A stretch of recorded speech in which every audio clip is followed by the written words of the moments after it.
Occupy Miami formed in October of 2011, soon after the rise of Occupy Wall Street in Zuccotti Park.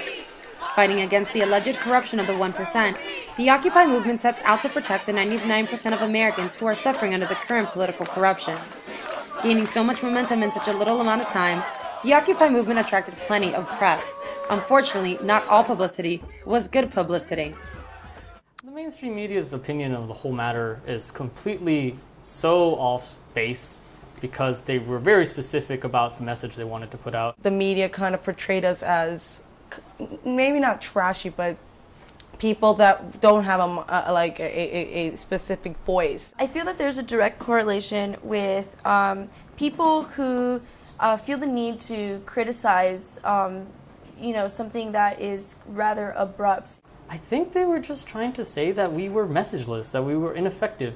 But the problem was, our message doesn't fit mainstream media. Mainstream media is infotainment. In May of 2012, Fox News political commentator Sean Hannity invited Occupy Wall Street leader Harrison Schultz on his show to discuss the message of the movement and current events taking place. In a heated 10-minute interview, Sean Hannity tied Occupy to anarchy, anti-capitalism, and even socialism.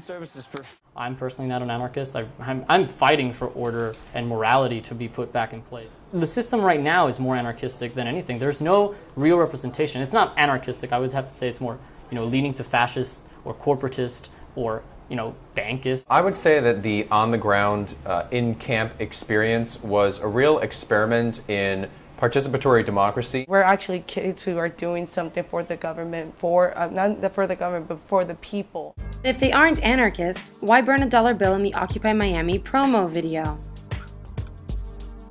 I have no problem with burning a single dollar bill. I'm not the one who burned it. I wouldn't burn it because it seems violent to me to burn. What's so different about burning a dollar when the Federal Reserve can freely print trillions of dollars? What's the difference behind burning a single dollar bill and printing out trillions of dollars and causing inflation in our country? Which one does more damage? Regardless of political motives behind burning the dollar bill, it represents one main idea: Occupy's opposition to money and essentially to capitalism. The core message of the Occupy Wall Street movement was about wealth inequality. The problem is that when you allow wealth inequality to get to the levels that it's at right now, you actually have classes working against each other's interests. There's too much hypocrisy. There's too much ego-driven desire to help. Entire government has been bought out the same way our television's been bought out, the same way that your mind and emotions are being bought out on a daily basis. At the 0.01% of the income earners, where it goes off the charts, the interests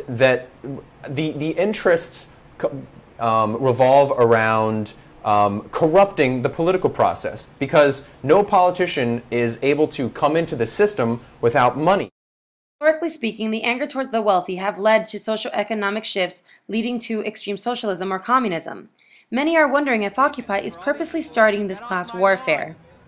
I would say that encouraging or inciting, class warfare or of a hatred of some classes for the others, that's not going to be an effective strategy. It's not going to be an effective campaign, because it's not about you should hate this group over here. It's about the laws should prevent this group from exercising undue influence over this. I don't think it's class warfare to rise up and say the game is rigged and the rules are not. Class warfare would have you believe that it's the people on food stamps that are the real enemy, and that the real one, and they're the real problem. They're they're the ones who are draining the system. Corporate welfare is the welfare. Welfare state is on Wall Street. When those banks get in trouble, they're the ones who are getting $700, $800 billion. Well over a year into the movement, it seems to many that Occupy has lost its momentum.